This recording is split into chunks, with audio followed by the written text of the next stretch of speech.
سوال کی مذمت ہے، مت مانگو کسی سے کچھ، جو کہ مانگنا اللہ سے مانگو، مانگو اللہ سے، انسانوں سے مت مانگو۔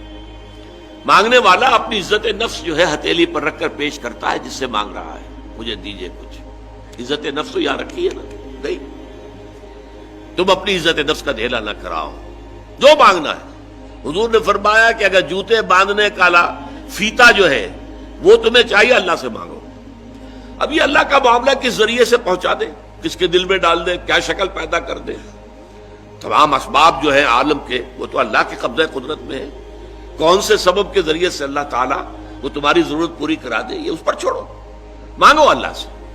انسانوں کے سامنے دست سوال دراز مت کرو، لیکن دوسری طرف اگر کوئی اپنی ہتھیلی آپ کے سامنے کر ہی دے تو اسے ٹھوکر مت مارو۔ اس نے عزت نفس جو ہے اپنی ہتھیلی پر رکھ کر آپ کے سامنے رکھ دی ہے۔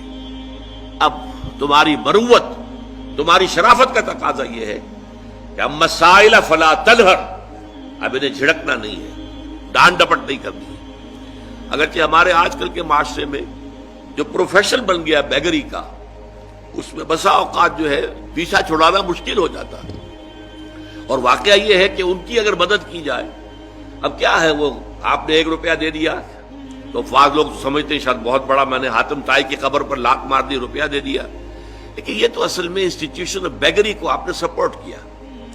لیکن یہاں بھی آپ معذرت کریں، کچھ بھی کریں، کسی طریقے سے آپ اگر نہیں دینا چاہتے ہیں نہ دیں، ٹھیک ہے، لیکن ڈانٹنے کا آپ کو حق نہیں ہے، جھڑکنے کا آپ کو حق نہیں۔ ہم مسائل فلا تنہر، بلکہ یہ بھی آیا ایک حدیث میں کہ تم دو، کچھ نہ کچھ دو، سائل کا ہاتھ خالی نہ لوٹاؤ۔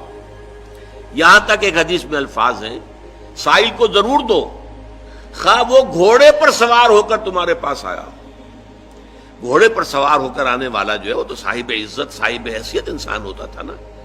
گھوڑا تو عرب میں ہر ایک کے پاس نہیں ہوتا تھا، اونٹ تو کہہ سکتے ہیں آپ کے بہت عام تھا، بھیڑیں بکریاں عام تھیں، گھوڑا جو ہے وہ تو کسی صاحب ثروت انسان کے پاس ہی ہوتا تھا، صاحب حیثیت۔ تو گھوڑے پر سوار ہو کر آ رہا ہے، لیکن تمہیں کیا معلوم اندرونی طور پر اس کی کیا کیفیت ہے، کیا اس کے اوپر بپتا پڑ گئی ہے، کون سے صورتحال سے وہ اچانک دوچار ہو گیا ہے۔ لہذا دے سکتے ہو تو دو، لیکن یہ کہ نہیں دے سکتے تو معذرت، قول معروف یہ کہو اور نرم انداز میں ان سے معذرت کرو۔